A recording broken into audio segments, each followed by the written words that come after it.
Hi guys, it's Nathan here and welcome back to my channel. So today's video is very special since I'm uploading this video on 17th of Feb, which is my birthday. So I decided to do something new, which is doing a face cam. So that is it, and I'm very happy to inform you guys that we have completed a family of 60 subscribers. So for this beautiful morning, I designed myself my very own bond rings. So as you know how I feel about long intros, let's see how it looks like and how to make it. And as you know the drill, like, share, subscribe. Okay, let's see you while the tutorial.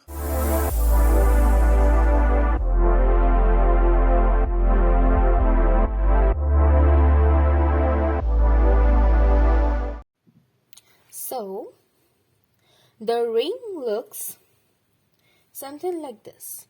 As you can see, there are two loops which are connected with each other like that. So since this was an enameled copper wire, I was able to peel off the enamel coating while hammering. So let's see the tools we need to make this ring. So firstly, obviously, we will be needing copper wire. I'm using enameled 18 gauge copper wire. Then the pliers you need are round nose pliers, chain nose pliers, and cutters. And I'm using an extra tool which is known as the bell shaping plier. But if you have a round nose plier, it's not very necessary. But for this project, I prefer using this. Then you will be needing a ring mandrel and then a chasing hammer. A chasing hammer is something which is a dome side and a flat side, and a bench block with a bench pad. Okay, so since we are now done with the tools, let's begin making this project. So you need 3.5 or 4 inches of copper wire. So use your cutters to cut it off. So after this step, grab a round nose or bell shaping plier and create a loop. You can create the loops in different sizes in both the sides or same sizes on both the sides.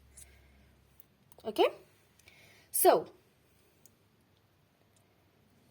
once you're done making the loops, now it's time for the fun part. You need to hammer these. If you don't have an enameled copper wire, you can use also a plain copper wire. So we're going to use the dome side to hammer it out. So here is the wire, and grab the dome side and keep hammering until flattened. So as you can see the wire expanding, right? So this will happen once you hammer the loops out. So once you're done hammering and you are satisfied how much it has flattened, just go ahead and use your round nose plier to keep it back on. So I will be back to you once I hammer it all. So as you can see, the enamel coating is being chipped off constantly as I'm hammering. So I think I need to flatten it out more. So let's do that too. So as you can see, it is mostly chipped off, but I want to keep it as it is, unfinished. So now let's grab our round nose pliers and close it up. Use the largest part if you are making a large loop and the smallest part if you are making a smaller loop. So I've closed it up using the round nose pliers. Straighten it up a bit and done. So as you can see, it is nicely flattened out and it looks really pretty. So let's do the same on the other side. once I do that, I will be back to you. So as you can see, I have also hammered the other side.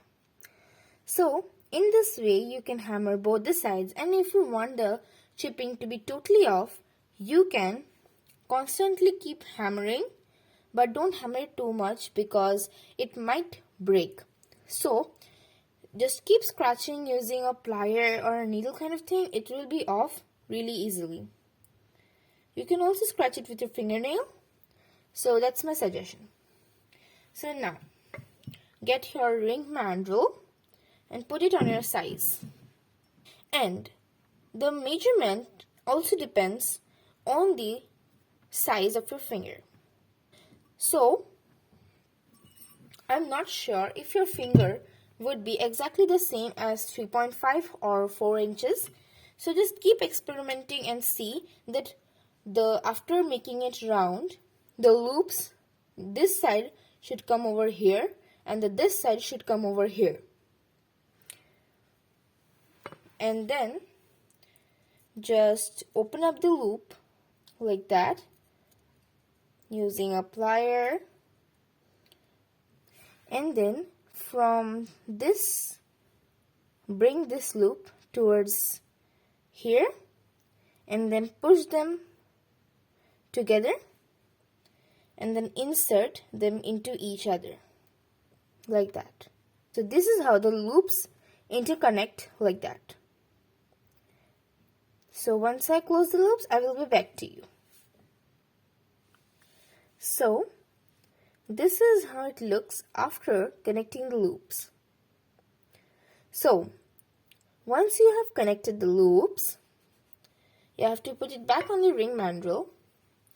I must say that I have made it a bit bigger than the size I need, but whatsoever, we can work with it. So here also we are going to give it a tap with the flat side of the hammer.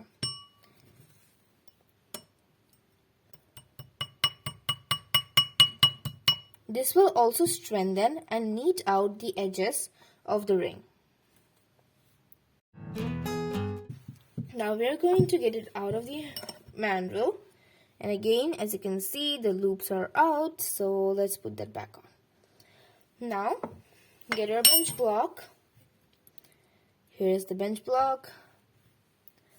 So here we are going to give it a tap at this area to make it a bit more stronger, because these loops might get a bit wobbly, so it is safe to hammer this area too. So get the flat side of the hammer, and if you want to give it a texture, you can also use the domed side.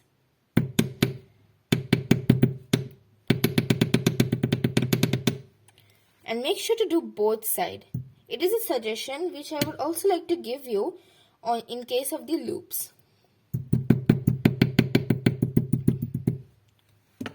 So we are done with the ring. Let's put it in the ring mandrel and check how it looks like, because I've made a lot more bigger than I need. So as I said, you experiment with the sizes, because I'm not sure how it might look or how is the size. So I experimented with the one which I was wearing on my thumb. So I guess it turned out really well. So this is the one which we made right now. So that is it for today's video. Hope you enjoyed it. If you did, give it a big bird thumbs up, and make sure to comment down below if you have anything to request me and if you have any questions about it. So make sure to subscribe too. Until then, bye bye.